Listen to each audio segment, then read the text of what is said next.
15-year-old busted with cocaine in handles of suitcases at CGIA. Businessman charged for Tuckville fatal shooting. Skullduggery tainted Monica Reese's murder probe, says acting top cop. Granger relives Burnham ideology at opening of Congress. Mother seeking answers for son's death. And Jonas Bridal House committed to serving the public. Good evening, I'm Edward Lane with this edition of the Evening News. In this report, we will tell you that the reopening of the Monica Reese murder case has revealed that an unprofessional course of action was taken during the initial investigations over 2 decades ago. More in this report. This was disclosed by Acting Commissioner of Police David Ramnarine as he updated the media about the case at a press conference on Friday. According to the acting top cop, a review of the initial investigation revealed that some sort of skullduggery had taken place in the year and period when the matter was under investigation over 2 decades ago. I know during Commissioner Prasad's time when he was here, prior to going on leave, and the crime chief, Mr. Blanham, at a different time would have indicated that a review of that investigation, if I were to put it that way, a review of that investigation was being done. It's still under review because the first review revealed, and this is putting it rather mildly, as I just said earlier, clearly indicated that an unprofessional course of action was taken in that year and that period when that matter was under investigation, and I'll say no more about it. The body of 23-year-old Monica Reese, a security guard, was dumped from a speeding pickup vehicle in the vicinity of the courts building on Main Street, Georgetown on the April 9, 1993 Good Friday night. At the time, there was a prime suspect, but he mysteriously vanished. His house was reportedly staked out by media operatives, but from then to now, there has been no trace of him. The Monica Reese case was one of 3 that was recently reopened. The other 2 are the shooting to death of designer Trevor Rose and the brutal murder of Demerara Bank employee Shima Mangar. Reporting for the Evening News, Vanu Malikchan. A 15-year-old US-based Guyanese was on Friday intercepted at the Chedijagan International Airport following the discovery of 2 pounds of cocaine in the handles of his suitcases. The teenager, who was traveling alone, was about to board an Eastern Airlines flight destined for the United States. The young man was returning after spending his summer vacation in Guyana. Moments after the discovery, the teen's mother and 2 others who dropped him off at the airport were arrested, since it is believed that the young man was not aware of the contents of his luggage. The 3 people are being questioned by police about the discovery of the cocaine. We now tell you that the Guyana Police Force has reported a decrease in serious crimes when compared to the corresponding period last year. More in this report. Acting Police Commissioner David Ramnarine has disclosed that from January 1 to August 23, the police force has recorded a 50% reduction in serious crimes compared to the same period last year. According to Ramnarine, some 91 murders were recorded thus far this year, reflecting an 11% decrease when compared to 101 cases that were recorded in 2015. But it's very encouraging that within recent times, our clear-up percentage used to be 20 and 25%. I recall this was a serious matter. Our clear-up percentage in terms of us being able to solve the crime, prepare a file, send it to advice, and have it charged, placed in the court, we have now moved to some 58%, from 20 and 25% to some 58%. That's very encouraging. Meanwhile, as it relates to robbery, the acting top cop noted that the leveling off of robbery under arms involving firearms is of concern. Some 473 cases were recorded during the corresponding period last year and this year as well. In addition, there were The mother of a 19-year-old mechanic is hoping to find some answers for the death of her son, who allegedly killed himself while being questioned by 2 policemen. Tyrell Prashad was picked up from his workplace by 2 police officers and taken to his home in Stewartville, West Coast, Demerara, to uplift some documents and a marriage certificate he had signed with an 18-year-old girl. After he entered the house, young Prashad never came out despite several calls for him to do so. After some time, the police left since Prashad did not return with the documents. The teen's lifeless body was later discovered by his mother when she returned home from work. Upon the discovery, the mother realized that the house was in a disorderly state, which meant some sort of scuffle had occurred. However, police are treating the teen's death as a suicide, but the mother is holding out that foul play was somehow involved. As the 19th Biennial Delegates Congress of the People's National Congress reform commenced, President David Granger reminded the gathering that the party's ideology is inspired by the ideas of founder leader Lyndon Forbes Sampson Burnham. More in this report. Ahead of Sunday's vote for a cadre of leaders for the PNCR's Central Committee, President David Granger, who is also the party's leader, used the occasion to remind delegates of Burnham's principles of equality and nationalism.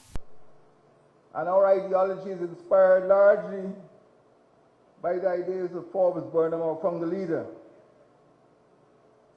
His ideas grew out of the historical experiences and social action, and he used those ideas to transform society.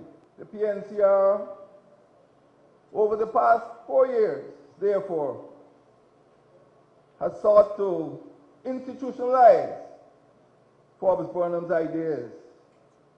And we've established 3 institutions over the last 4 years to ensure that our founders' ideas continue to inform current leaders and to inspire future generations. The party leader further outlined that the delegates in attendance have been selected to represent thousands of members in groups, districts and regions throughout the country and from the diaspora.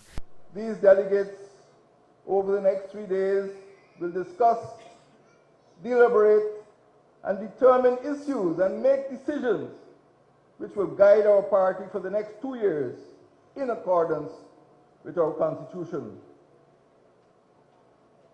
We respect these institutions, which were established since 1957 by our founders, Forbes Burnham and Joseph Lachman Singh.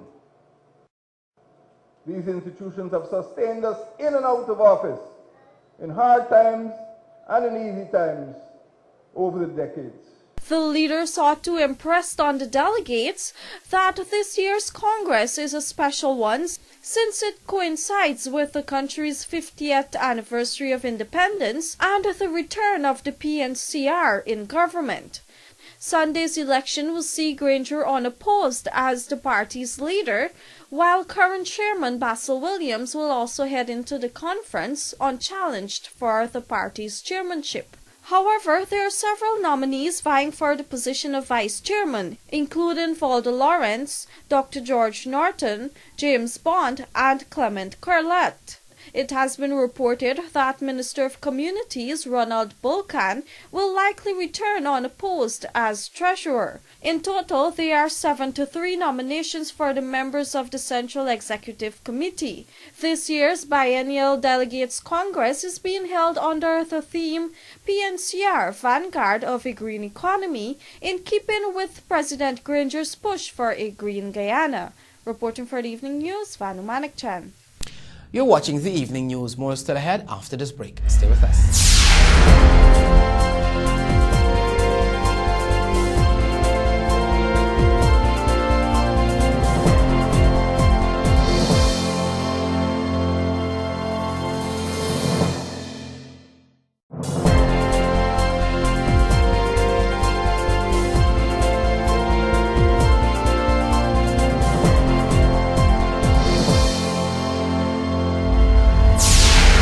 Welcome back. You're watching the Evening News.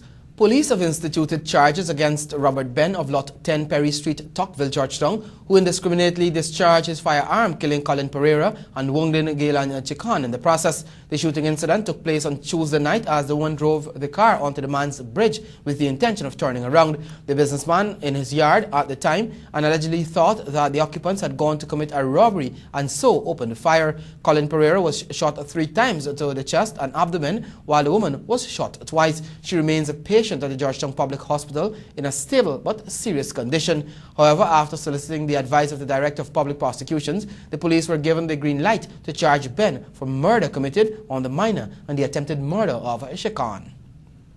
The Zeeburg Secondary School, West Coast Demerara, which has been performing excellently at the Caribbean Secondary Education Certificate CSEC examination, has once again registered an 85% pass rate. More from Kizzy Coleman.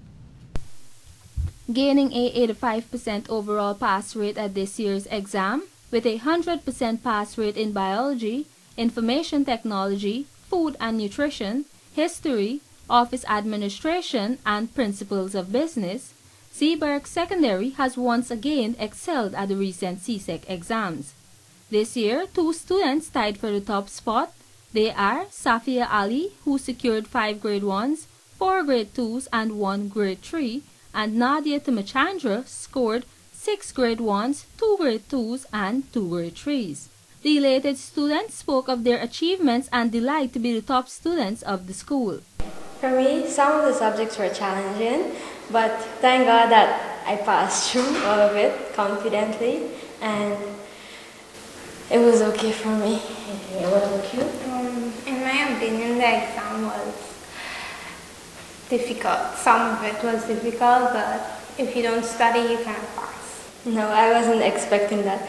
When I found out, I was so excited, and I was overjoyed that I topped. Okay, and what about you? Well, since Form 1, for me, I'm always topping, doing well in my class, so it was kind of expected from my parents and family and friends that I did well, but I was excited that I topped too. For me, my reaction was excited, happy, overjoyed. So many words I can't explain, and I was super excited because I did not expect it. It was surprising, and I just thank God that everyone was so proud of me after everything. For me, I was very overjoyed. I was ecstatic, right? My mom was very, very proud, and it was everything for me, my parents. Proud of my school. Proud of my friends, they did well. Some beat my expectations. They were like, wow, I did okay, I did well. Because without them, 2 of us couldn't make the school top the region. The children's mother also visited the evening news and expressed their elatedness. I feel very proud and happy, excited, overjoyed, get a little emotional, I was really excited and proud of her. I was very happy, overjoyed, emotional. I was crying, but I didn't make her see I was crying. So I was generally happy. I want to say congratulations to my sister and Nadia. I'm very proud of her because she worked a lot. She worked hard, very hard, to get these grades that she achieved. I can't stop thinking and saying that I'm very proud of my sister. She made all the sacrifice she had to, and it paid off well. And I'm very proud of her, and I want to encourage you and your friend Nadia to continue to study hard, keep focused on your goal, and don't give up. There will be distractions along the way, but keep going. Family support is the main support you can ever have. So continue to make us proud, and I just want to say congratulations again. Over the past year, Zeeburg Secondary has been excelling. In 2014, the school had an overall pass rate of 83% and was awarded a prize for the most improved In 2014, the school had an overall pass rate of 83% and was awarded a prize for the most improved junior secondary school in the country, and in 2015 secured a 79 pass rate. Reporting for the evening news, I am Ronelle Bourne. We now tell you that if you are planning a wedding or any other event, the place to check out is the Jonas Bridal House, which recently opened its doors on High Street, Georgetown, and promises to be one with a difference. More in this report.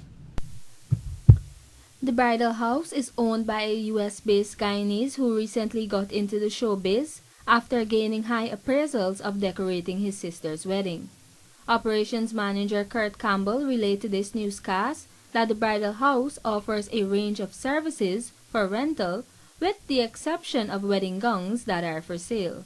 Campbell highlighted that the company is committed to fully satisfying the needs of their clients, even if they have to source items from other businesses. We rent cutlery, we rent glasses, we rent dinnerware, we rent couture linen, we rent our tables, our chairs, anything that you want for an event, Bisham, you could come down to Juna's Bridal House and get it right here.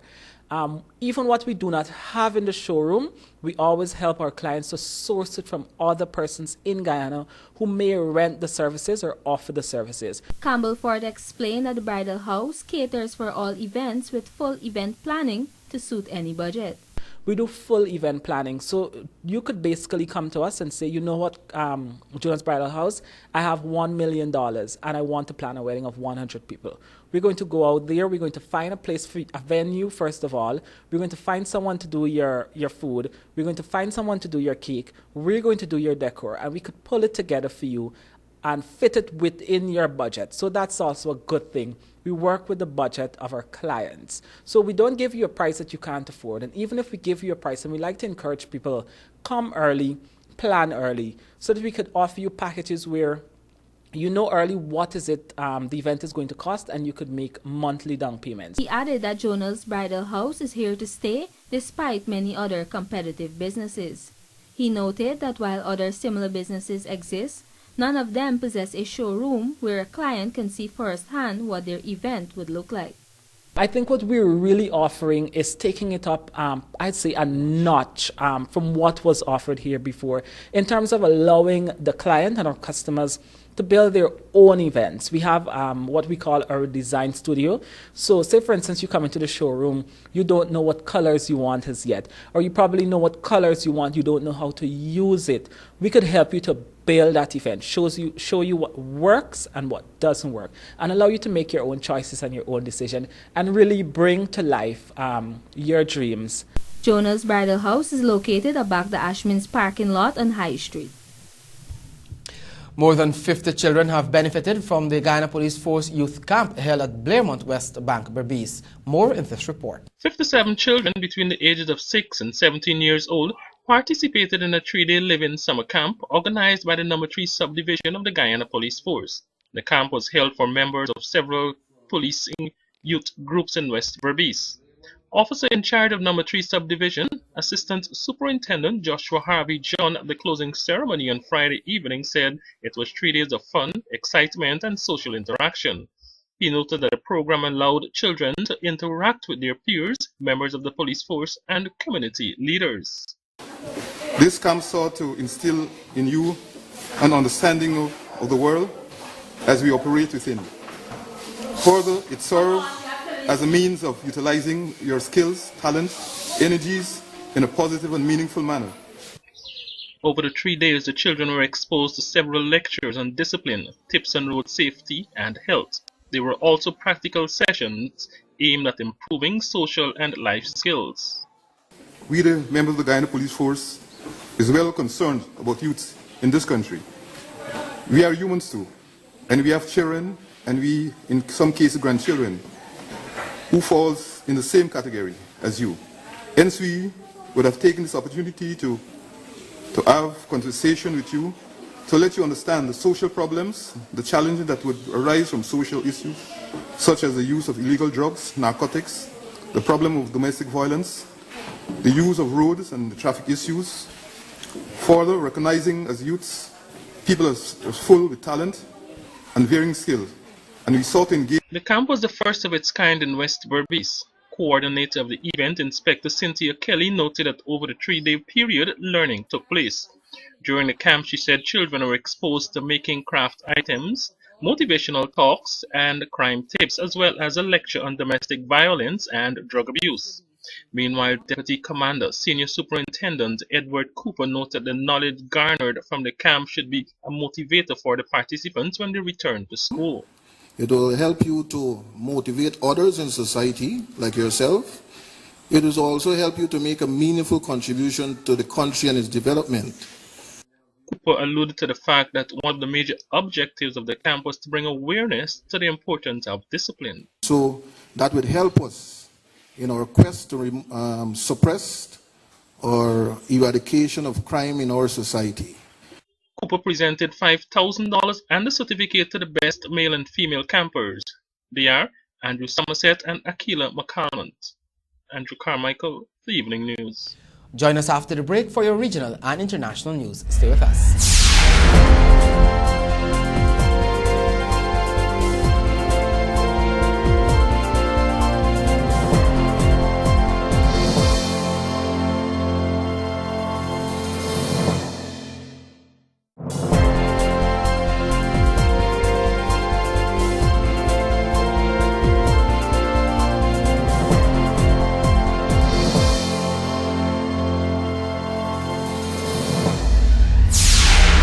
Welcome back. You're watching the evening news.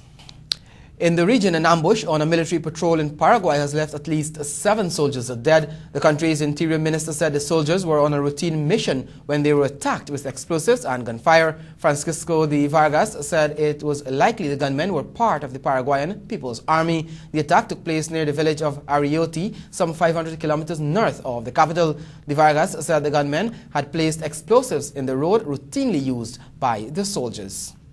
On the international scene, a mass funeral has taken place in Italy for some of the 290 people killed in Wednesday's powerful earthquake. 35 victims from the town of Arcata were mourned at a sports hall in the regional capital. The coffins, laid out in rows on the floor, included 2 painted white for 2 children killed. The death toll from the quake, which struck a mountainous central region, has again risen as more bodies were found. It is now time for the bridge reports. The Demerara Harbour Bridge is expected to be closed from 14 hours 30 on Sunday, August 28, 2016 for a period of 1.5 hours. The Burbase River Bridge is expected to be closed from 13 hours 45 on Sunday, August 28, 2016 for a period of 1.5 hours. Join us after the break for sport, sponsored by Macor. Stay with us.